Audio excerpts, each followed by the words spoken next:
I guess the latest here. We all watch the roast. We all know the best jokes, the winners and losers of the roast, who should have been there, who shouldn't, all the good stuff. But now we have some quotes coming out.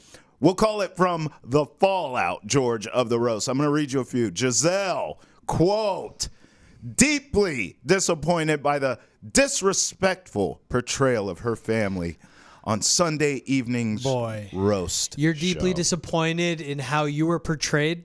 Yeah. Don't cheat. Yeah. We got to have more than that, though. Of course, it's a podcast. But, like, that's when you hear this. And I get it. Same thing. Multiple ways we'll hear this. Kids are watching. You're talking about someone's mother. But, this is comedy. This is a roast. Mm-hmm. Decisions were made by grown adults in the past. That's right. People are going to get ripped on it. Yeah. Whether you're there or you're not. Right. Yeah, I mean, what are you going to be mad at people for doing exactly what they're supposed to do at a roast? I don't understand. If you want to be mad at someone, you want to lash out at someone, lash out at Tom and say, I don't know why he agreed to do this. Yeah. I don't know. You know, it puts our family in the crosshairs, something like that. I think I could live with a little bit better than I was so upset by the disrespectful. It's a roast. Like, literally, that's the rules. I told you this going into that damn roast. I said, George, I'm not a big fan of these. I don't watch them. The Tom Brady roast, if you could believe it or not, was actually my first one that I watched fully. I'm amazed by that. I've seen clips. I understand the concept more than Gisele does, apparently. Like, I get it. But it's one of the reasons I don't watch is because I'm, like, uncomfortable by some of that. It makes me uncomfortable, and none of the jokes have anything to do with me, you know? So I get why she would be upset in general, but I think she's aiming it at the wrong people. You can't get mad at the people there to butcher Tom Brady. That's what they're there for. Of course you're going to come up because there's some drama there between you two. Yeah. But I would just rather her put this on Tom. And Tom feels like the kind of guy that would maybe, if he did publicly comment after she maybe said, well, Tom put us in a tight spot, he seems like the kind of guy who would maybe own that and just be like, yeah, it was a little rougher than I thought, but that's what happens. I just don't like the blanketed, oh, well, everyone was disrespectful to my family. Like, well, hello. That's what's going to happen. That's the point of the whole damn event. Exactly. To me, and those were the most personal jokes of the night, the ones about Gisele. Yeah. Kevin Hart saying that Antonio Brown brought her as a +1. Right. Kevin Hart making the jokes. She was going to 8 classes a day, but was a white belt. Right. Making the jokes about the bruises. Some details those were the ones that had me going, yeah. Like, can't believe they went there. Nikki Glazer saying the same thing. You got 8 rings now. Gisele gave it back.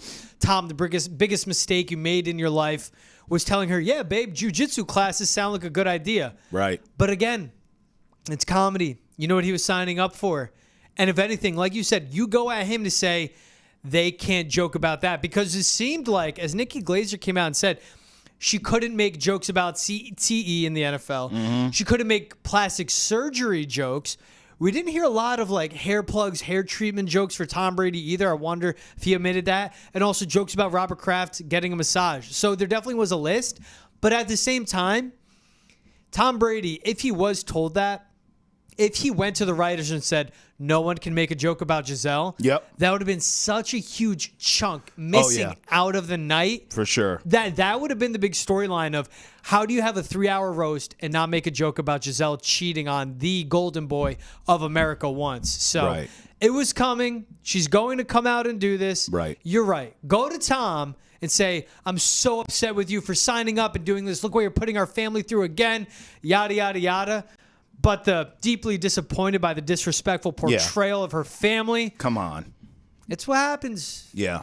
Don't cheat. Don't give me the high horse Be stuff, an adult. right? Exactly. Yeah. And some of the best jokes of the night. And Gisele, you're going to be fine. You make $20 million a year. Listen, plus. you know, you brought this up, and you raise a great point. I mean, this guy gets upset when someone makes a joke about Robert Kraft. Yep. But meanwhile, jokes about her and the kids are just flowing like water and tequila all night long. And I mean, you know, he cringed, but he didn't he didn't Will Smith anyone. So it's like, you know, I think she needs to be upset with him. By the way, not for nothing here, George, like, I still feel like she's going to get some profit out of this because the rumors are that he got at least $30 million from Netflix. That's a rumor. I don't know. But we know there's a big payday there. You don't think she's getting some of that money in the divorce? Of course she is. So, I mean, please. For $30 million, all I have to do is sit through 3 hours of people just crapping all over my life. Right. I would do that every week, and I wouldn't care. You do that on Foxboro Rush for less. You crap all over me. But I was thinking, actually, the reverse. Yeah. Maybe she's upset because that came after the divorce, so she's not getting 15 of that 30. I guess. I'm sure she's being taken care of, yeah, George. Exactly. And, like, for Tom, in a way, too, maybe in a weird way, it's therapeutic. For her to come out and be deeply disappointed and feel bad, maybe that feels good on him for what she put him through. Sure. I saw it, and look, like, really, that happens. It's tough for me to sympathize for anyone that is that rich or that famous. Right. But there was a tweet of, don't cheat on our boy. This is America's boy you're talking about. Yeah. You did him dirty. He's the most beloved guy in the country right now. So, Gisele, this is what's going to happen. Jokes definitely became vulgar, detailed more than I expected them to be. I didn't know we could do comedy like that anymore. Right. You're going to be okay. Your kids are going to be fine.